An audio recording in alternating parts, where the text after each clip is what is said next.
Welcome to this week's podcast of Kicking It with Kidneys with your host, Cindy Barclay. Hey, Cindy, take it away. Well, hello out there, and we are back.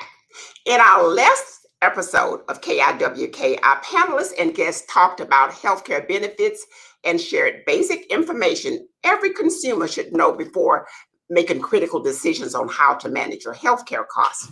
Today, the group will resume the discussion and provide a brief review of important information and offer our listeners an insider look at common mistakes and misconceptions made when navigating the healthcare system.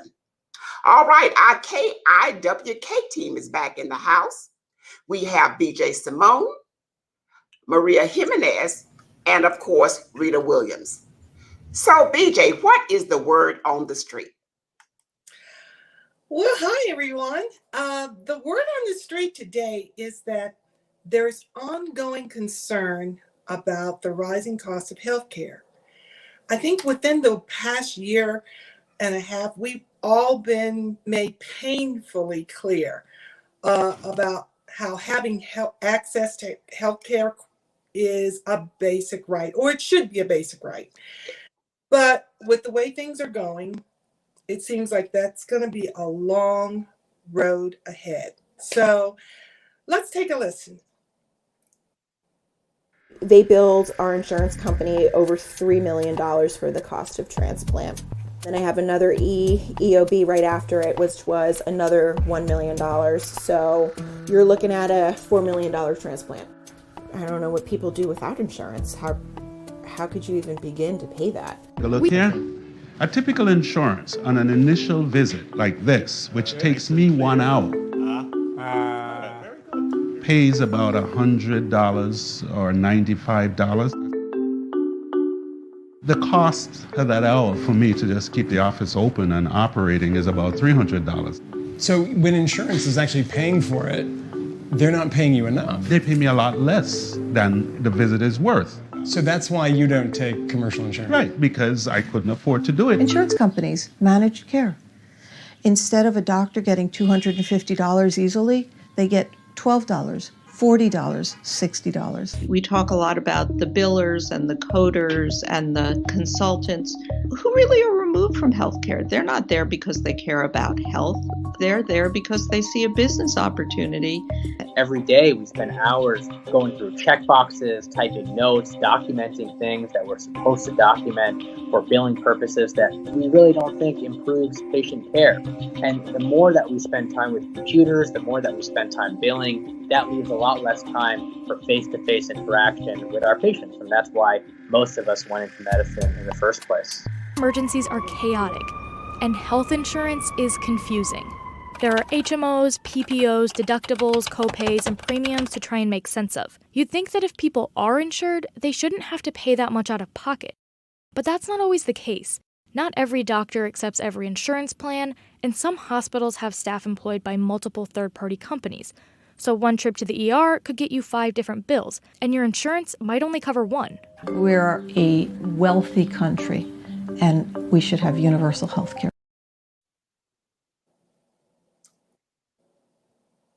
Well, BJ? Yeah, I think that really pinpoints why we need to have a show like we've got today, because there's so much we still don't know about healthcare insurance, and what we don't know, we suffer. So we asked experts in the subject matter, Norma Davis and Stefanie Martinez, to come back on the show to help us make sense of it all by providing a quick review about your healthcare plan options. Hello there, guys. Hi, team. Hi, thank you for having us back. We appreciate it. Well, we're glad that you're here. Guest speakers Norma Davis and Stefanie Martinez represent a combined 48 years of experience in insurance management and patient advocacy. In their individual careers, they have fought to achieve a balance between insurance, employer, and patient interests. Anyone struggling to understand the healthcare insurance maze should take a listen. So Norma, what are my healthcare options? Cindy, your healthcare options are as follows. First of all, you have your employer group health plans. These are plans that are provided through your employer. Most of the time, you have two or three options to choose from. Ensure that you select the one that best suits you and your family. Okay. Next, we have the exchange. This exchange is for people who cannot afford, or should I say, there's a population of people that were without insurance. This, the Health Exchange Plan, which is the ACA of 2013, Obama Healthcare, provides health care for some of the less fortunate. Some of the plans do not require the population to pay premiums, is how I want to say it, the participants to pay premiums on a monthly basis. Some of the plans are actually free. Then we have TRICARE. This is for your active military and your inactive military. So if you're not military, you will not be a part of TRICARE. TRICARE is strictly for the military. And then you have, of course, our traditional and non-traditional Medicare. So we have the traditional Medicare, which is for your aged and disabled. You reach the age of 65, your Medicare kicks in. You're disabled, you have a disability, you have cancer, and more so, you have end-stage renal disease, ERSD. Okay, you are now eligible for Medicare. You get Medicare Part A and Part B. And then we have our non-traditional Medicare, and that is the Medicare Part C. This is our new Medicare Advantage plans, okay? The next thing is Medicaid. We have traditional Medicaid and non-traditional Medicaid because Medicaid has a managed section as well. We have managed Medicaid, which is optional. The next thing is our supplemental plans. These are the plans that pick up the deductibles and co-insurances that your primary insurance does not pay, which is extremely beneficial for the aged. So there you have it, Cindy. Okay. So Norma, did I miss a letter? Is there a Part D Medicare also? Yes, it is. That is for prescription drugs. Yes. Okay. Okay. So Stefanie, during our previous conversation, you mentioned 4 critical questions that consumers must ask before choosing a healthcare plan. You identified them as the ABCs of healthcare. What do we need to know? All right, so elaborating prior what my colleague, Ms. Norma, just mentioned, we have the plans, obviously, and it is important to go ahead and know about the types of plans. And based on them, we have the Health Maintenance Organizations, which stands for the HMOs. Next, we have our Exclusive Provider Organizations, which is going to be our EPOs. And thirdly, we have our Point of Service, which is our POS. And lastly, preferred provider organizations, which are very common on PPOs. It's very important, guys, that you keep in mind that within those plans, you do ask what is your deductible, copay, and coinsurance. And most importantly, what is your in and out of network? Wow. Wow. Okay, so we're going to spend the remaining time of our program discussing common problems, obstacles, and stumbling blocks experienced by patients, providers, and physicians to provide quality care for you and your loved ones. If you would like a more detailed report card that explains insurance and the available treatment options, log on to our website, kickinitwithkidneys.com. It's all there for you in black and white. All right? So let's get started with our panelists. So Maria. Good afternoon, you guys. Thank you for joining our team and helping getting this information into the communities. My question, I have a group health care plan and my insurance company will not pay for a service that they previously approved.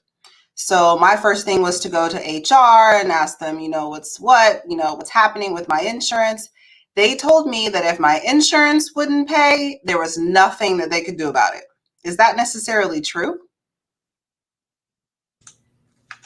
No, actually, Maria, in reference to your question, as a provider holder, your HR can appeal and help the facility appeal together to obtain coverage. When an insurance company denies, you have what is what I like to put, they kind of devastate a 3-way phone call, which I allow the HR you the patient, and thirdly, to go ahead and us the facility in reference. So when we put all of those three things together, mainly what happens is, okay, we got a situation here. They're not playing. They might tell you one thing such as, okay, well, we'll go ahead and take care of it now. They won't use coverage, but they'll look into this situation, and you want to make sure that you escalate this. Okay, so I definitely need to push more. Don't just Oh, accept yes, that. yes, Okay, yes. we'll do. Don't take the denial for granted just because they denied it once. No, keep going. You want to know the reasons why. So if you have a group healthcare plan, I have a question. I'm sorry. If you have a group healthcare plan, does your employer and your insurance provider make the decision together, or is it just done? Norma, do you have anything input on that? How's that work? Yes, Cindy, I do. It depends on the type of plan that you have chosen. Remember in the beginning, I said, be mindful of the plan that you choose for you and your family. And this is why I said that, because this is a prime example of what could happen. Now, I have seen it where, may I elaborate if you guys don't mind? I may ask that. Sure. I've seen it where the patient has in and out of network benefits, and we try to provide the in-network benefits. So we tried for an authorization.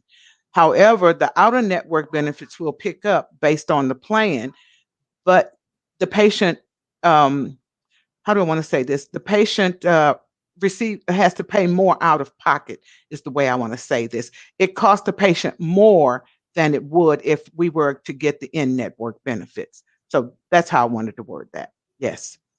So you're saying that the decision is made between the employer and the insurance carrier. Insurance carrier. Yes. So they're just administering the plan for your employer. Yes, that's so it. Your employer does have a voice, is what you're saying. Yes, they do, because they're the ones that select that plan for their employees. So their HR does have a voice in that. Yes. Mm-hmm. Okay. All right. Mm-hmm. Hey guys, this is Rita. I have a question as well. What options do I have if my provider no longer accepts my insurance? Oh, Miss Rita, I have the Hey, answer guys. to that. Hi, how you doing today? Good, thank you. Good. So on the back of your insurance card, it says member services. Mhm. What you would want to do at that time is pick up the phone and contact member services. Member services representative should send you a list of providers that will provide you for the service. If you need an oncologist, if you need a nephrologist, whatever type of physician you need, they should be able to provide you an in-network list of physicians for you to select from. Okay, thank you, Norma. You're welcome.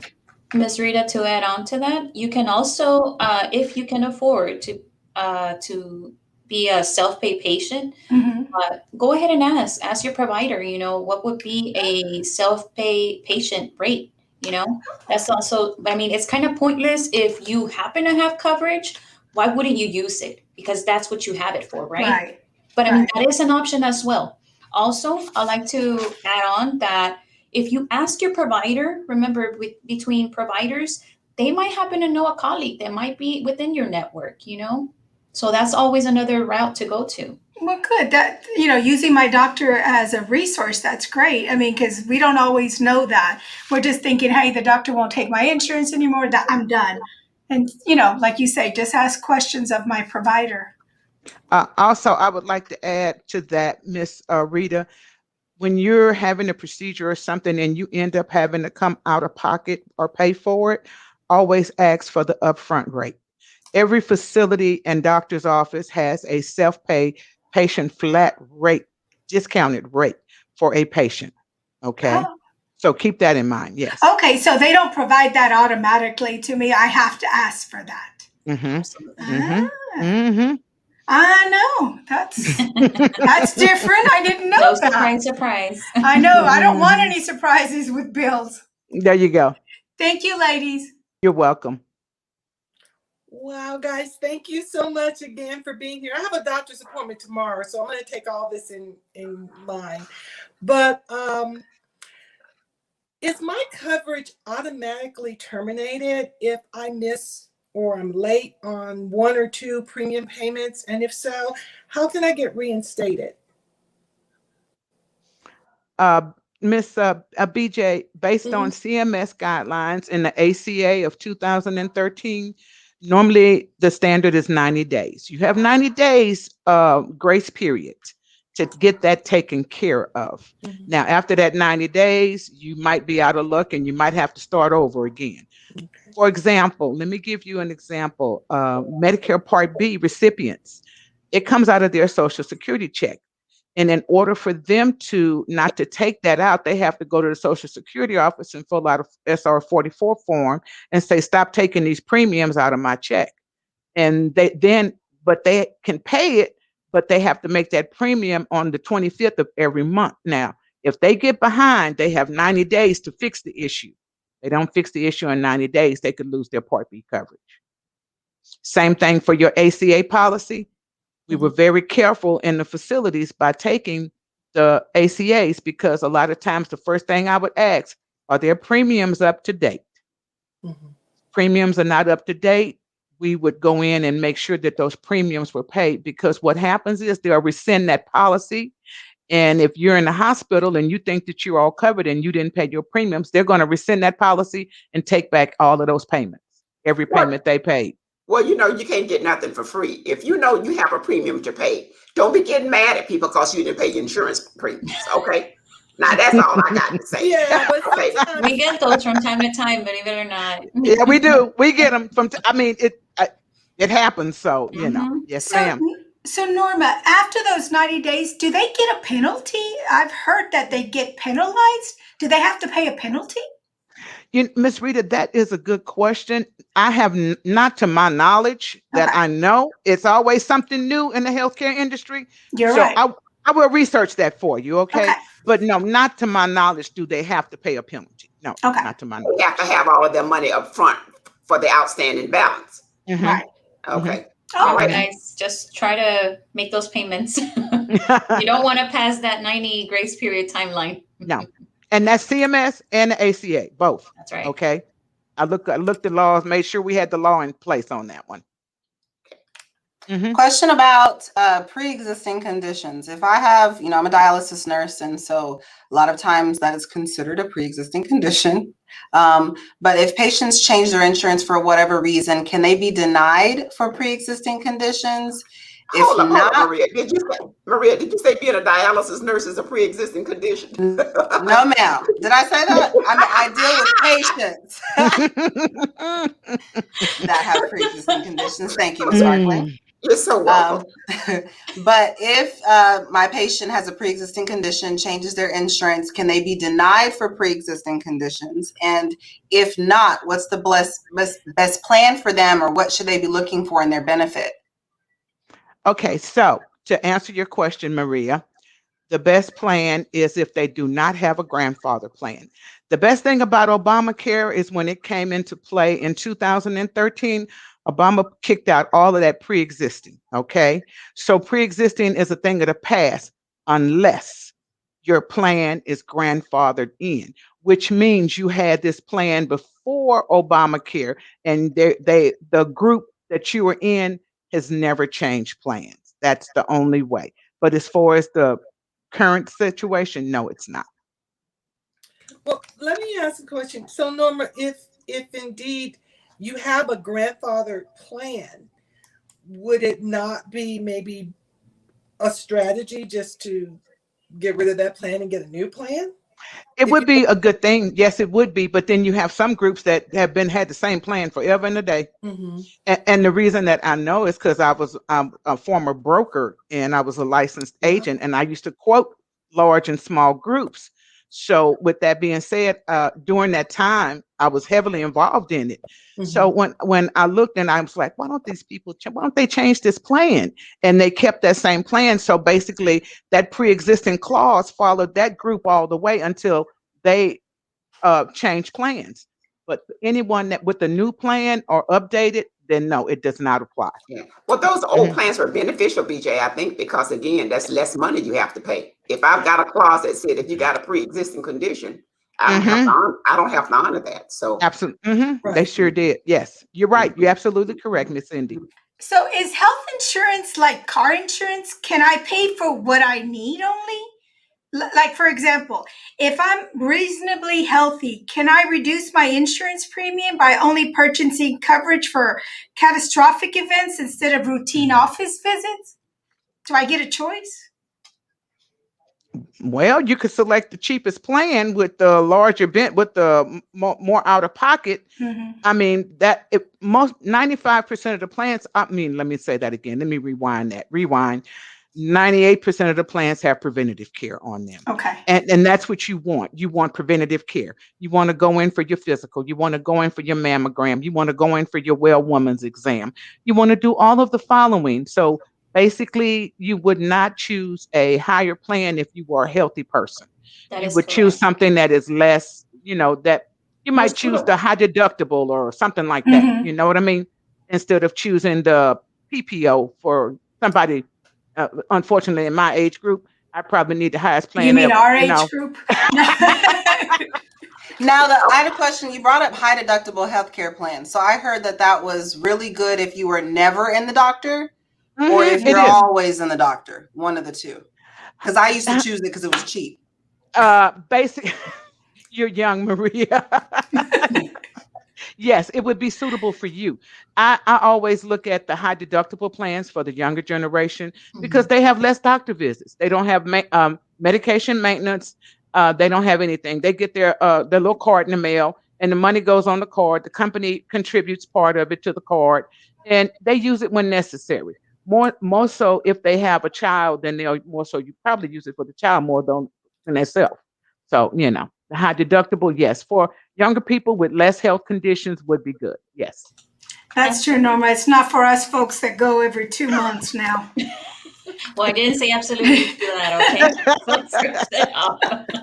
Actually, not that I like to go, but that's like amen, Ms. Rita. Right. In reference of what the discussion about, are you able to choose, less coverage amount based on the coverage for us young, healthier folks?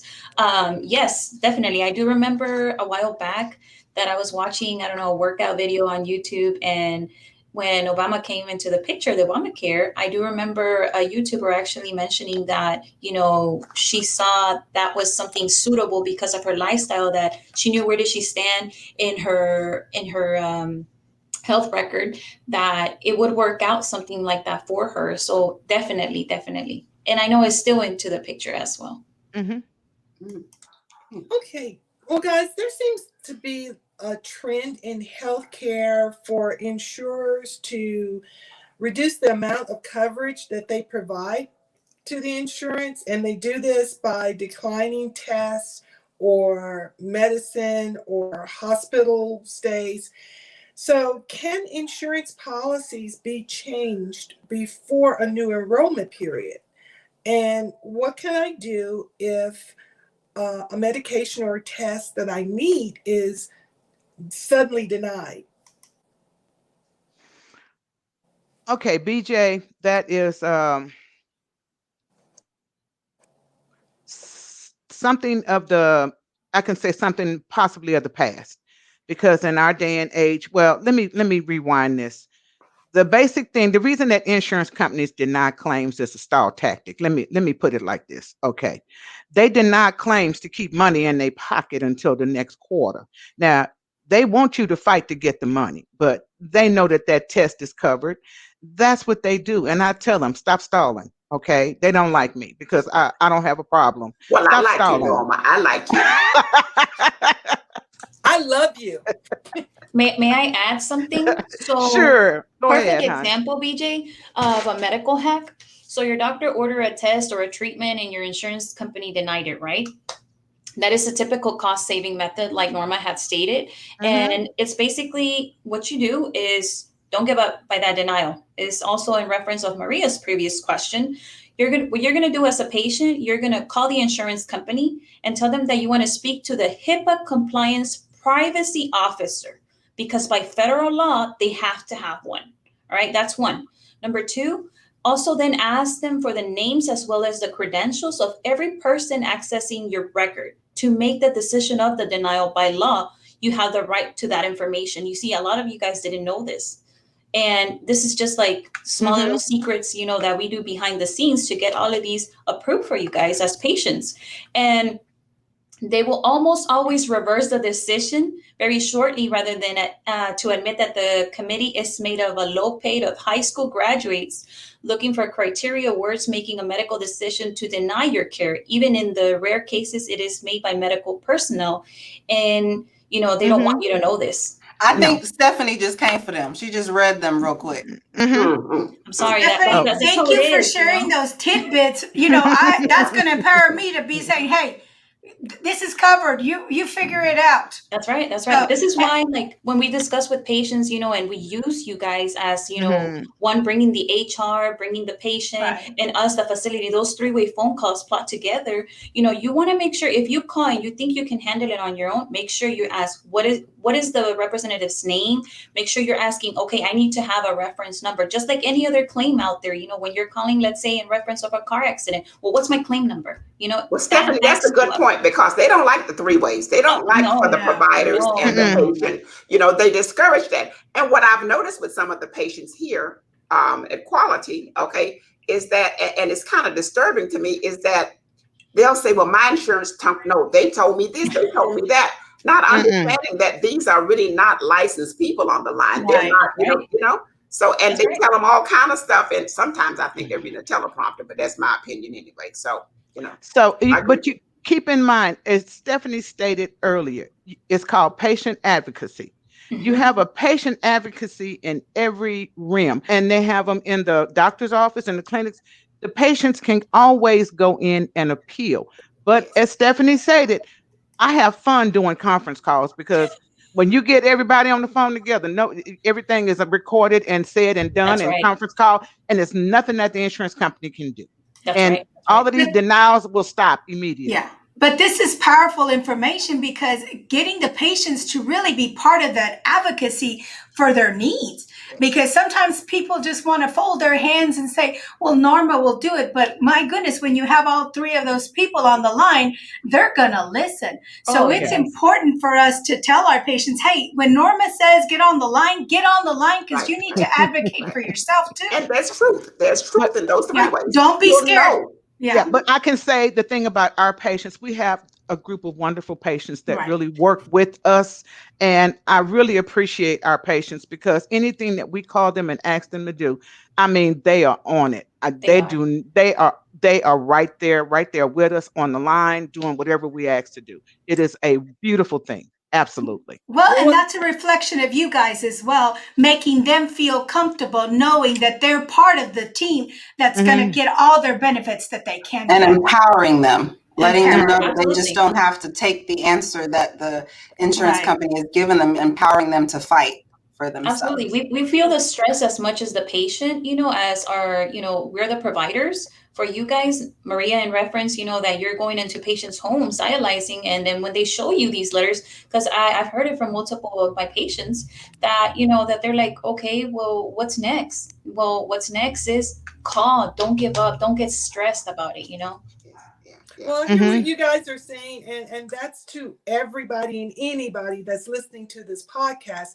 The first thing is just to start asking questions. Don't just take it sitting down. Absolutely correct, BJ. So tax deferments. I was moving on. I didn't know if we were, but talking about tax deferments, are there benefits to signing up for those type of programs? The benefits. Okay, so let me give you a little bit of information. The benefits are 100% of the employers. Your employer is going to take out your premiums, etc., before taxes. That is obvious. Then they have the HRA plan, which can be a tax deduction, and your HSAs are tax deductible, because all of that is pre-tax. I'm not an accountant, but it's pre-tax. Okay. So you have a lot of benefits with your health care, because everything comes out prior to them taking your taxes out of your paycheck. That's the best way I can describe it, Maria. Did I hit it on the Thank head, you. Miss Cindy? You hit it on the head. Okay. All right. Okay, so I have a question too about these billing codes. If charges are based on billing codes, how can I be certain that they're billing correctly? I don't know anything about billing. Is there somewhere that I can review my medical statements? Miss Stephanie, you want to chime in on that one? I'm gonna give that one to you. Absolutely, yes. So in the beginning, if this is your insurance plan is being covered by your employer, in the beginning of that package, you should receive by mail or sometimes by email. You should have some listings there that should be able to tell you what are the percentages, what are some of the procedure codes, and also it would tell you the amounts that are going to be paying. So, for example, your doctor visit within the network, of course, I'm going to keep this example very clear. They'll pay the doctor $210 for your visit, right? And you'll know out of, let's say, your deductible, how much you're expected to pay at the front of the office. So let's say he's a regular doctor, you'll pay your $40 in the entrance, and then your visit, will be $210, and then that gets set, right? So another thing that I wanted to add, you can always ask your provider what code will be using in reference to your visit. For example, I've used this method in my vision. For example, I believe I had to get an extra exam because I think they had found some small glaucoma in it. So I called my insurance, first of all, and I asked, well, I'm getting this procedure done, and this does involve a specialist. And basically, the representative told me, well, do you know the code that they'll be using? And I said, honestly, I don't. So very easily, she was able to go ahead and pull my doctor. She verified it with me if that was his or her address. And based on that information given, she actually made the phone call to my vision provider, and they were able to take it from there. And I even asked, well, are they in or out of the network? And is there going to be a deductible, a co-insurance, or just all of the above? And sure enough, I had that information by just making that one phone call. Oh wow. Yeah, because those billing codes, I know that I've gotten a bill because they billed incorrectly, so they had to resubmit it. So they can resubmit these bills if they put the right code. Absolutely. And some of the, and I hate to put it this way, but well, just put it that way. All right, I'm just gonna say it. Say it, Stefanie. Like any other person, we all make mistakes, right? Okay. And there could have been a biller mistake. So if the facility where you're being treated is lazy, I'm gonna put it that way. Yeah. Or they just tactful. Those coders. Right. So basically, they didn't charge right, and they went ahead and just billed you for it. No. Do not take that as a bill that you're billing the patient for it. No, you want to make sure, one, you handle it by calling the provider and being, hey guys, I got this error mistake, and you should receive it as an explanation of benefits, which stands for EOB. Just a brief abbreviation for it.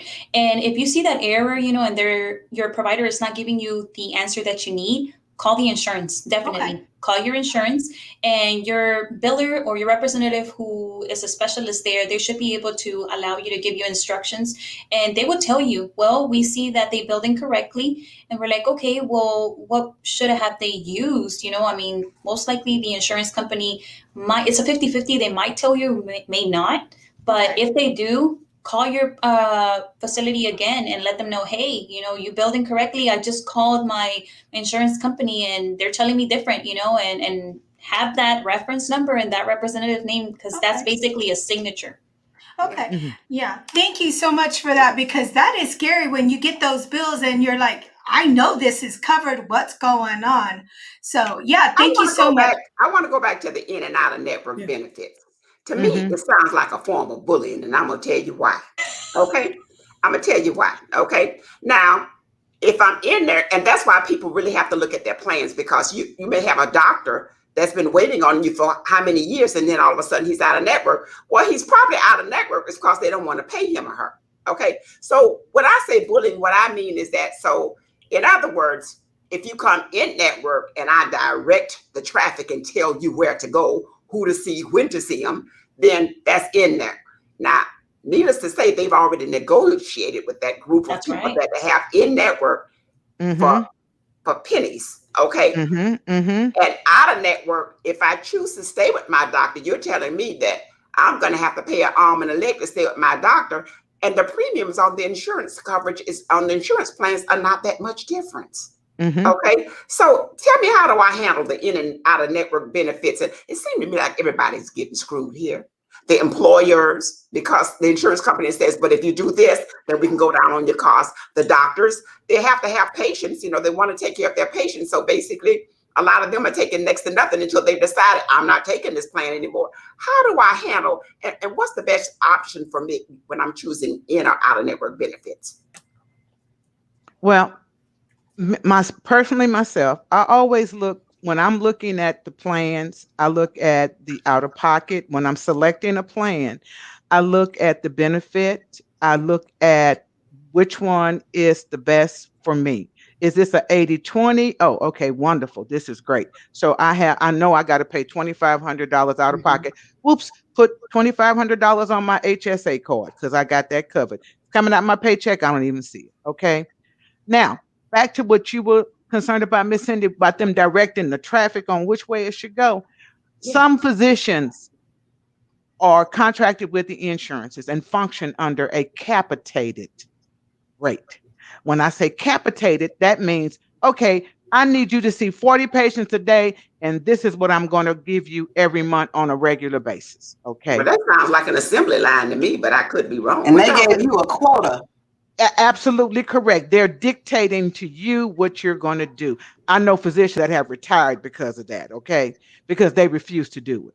On the other hand, if you stay with your provider, there's a possibility that the worst case scenario is that you might pay a little higher deductible.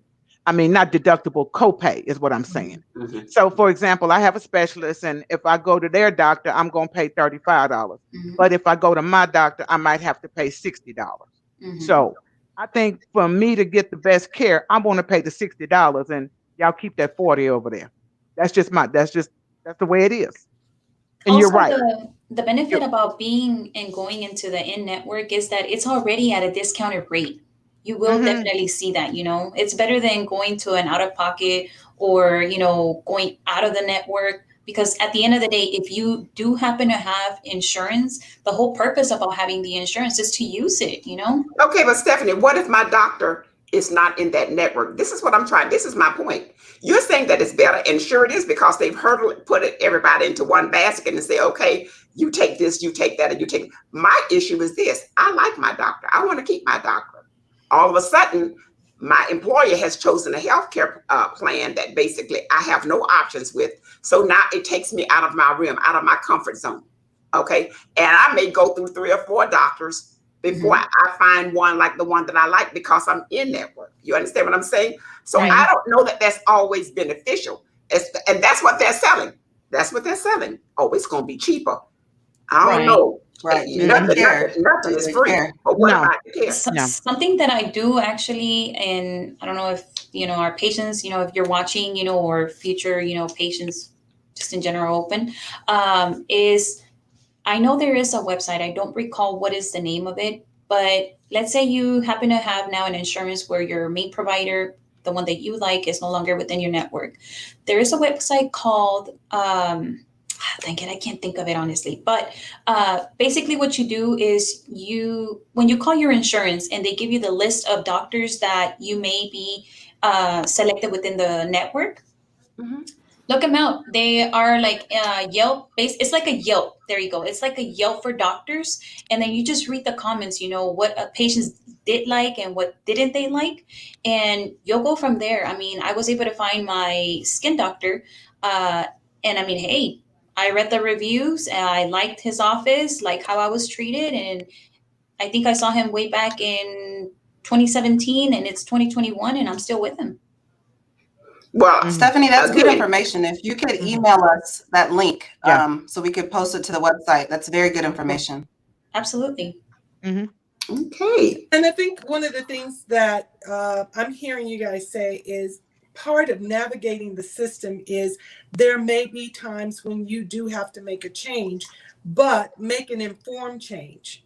You know, if you love your doctor, and if you cannot afford to stay with your doctor, then ask your doctor for a referral for someone who might be in network that they recommend. Correct. What's an in-network Absolutely. exception? Aren't there in-network exceptions or something like that, where you can, I mean, if you love your doctor or you love your provider, they may be willing to make an exception, or is that not for all plans? But that's very rarely honored, isn't it true? I mean, is that honored all the time, Norma and Stefanie? It's very rarely that they take you. Yep, they go strictly based on your plan. Your plan dictates everything as to what physician you're going to see, what your benefits you're going to receive, everything. Your plan is the driver of that. So like we've talked about in the past, we have to make sure we're reviewing these insurance stuff and making sure that the doctors we like or our preferred doctors are on those plans that we choose. Absolutely correct. One good news, I have a sister that told me she gets a bunch of stuff free. Oh, you're talking about over-the-counter benefits. Okay, what is that? Well, and Norma, do y'all know what that is? Over-the-counter benefits that's given by the insurance companies? I have not encountered that. News No. to me. Well, let's do a little resource. Barkley and I were talking about that. And that is actually where, like, some of your Medicare Advantages, Medicaid, Medicare, and even some of your, like, regular insurance like Blue Cross Blue Shields gives a patient so much money I think quarterly. Say, for example, let's say they give them $65. They can use that money to buy things that they would purchase over the counter. I think we talked about, Barkley, like aspirin, scales, blood pressure cuff, things like that the patient can use, even if it's one or two, or depends. I've had several patients use that for depends and vitamins and stuff like that. So that is something every patient needs to talk to their insurance and say, hey guys, do I have over-the-counter benefits? That's great. That's fantastic. You know what? That is fantastic news. That is good. See, you learn something new every day. And the thing is that if I don't use all my benefits this quarter, they roll over to next quarter. So say I have an item I have to purchase, and it's a bigger item that I really want, and you can get these through Walgreens, you can get these through CVS, or they have a catalog. The insurance has a catalog. Rita, great point of view that you open up a topic, and this will be, I don't know if we're going to have a third section. I know. Rollover benefits. Look, I'm making note of it right now. Okay. But Barkley and I were talking about that, and I said, well, we better tell our patients out there, our audience out there, over-the-counter benefits, folks. And it's for our seniors, so 65 and older, or our patients that are on disability. But still, for seniors, please do read your Medicare plans, your Medicare Advantage plans, because that can sometimes be a hoodwink. Yeah. You know? So, and it's not everybody, but go ahead and ask. Like you guys are saying, advocate for yourself. If that benefit is there for you, utilize it, please. If not, it goes to waste. You know what we always say? They don't care. It's about money. So we're going to give our final thoughts now. Rita, since you're talking, go ahead and let me have it. Okay. So the best investment you'll ever make is your own health. So people, make good choices about your insurance, especially as older folks. I can't get the cheap insurance. Okay, so Norma, at the end of the day, you end up paying more. Yeah. All right, Norma, so what do you have to say? I would like to say, know your patient rights. On the internet, there is a section out there, and it's all about knowing your patient rights, what you can and cannot do.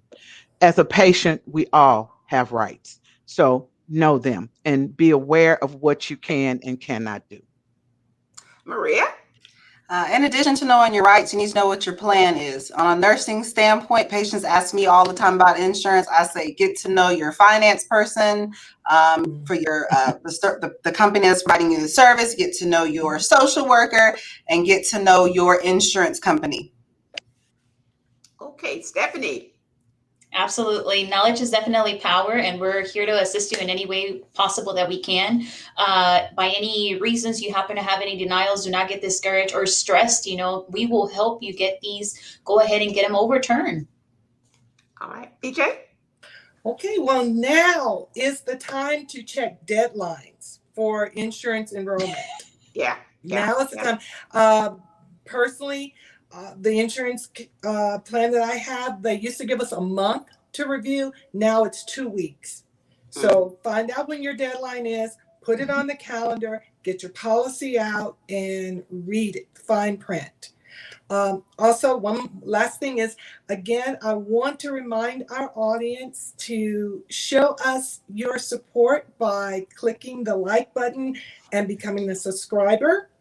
One of the things is we are going to be away for a while. We have one of our panelists that's getting married.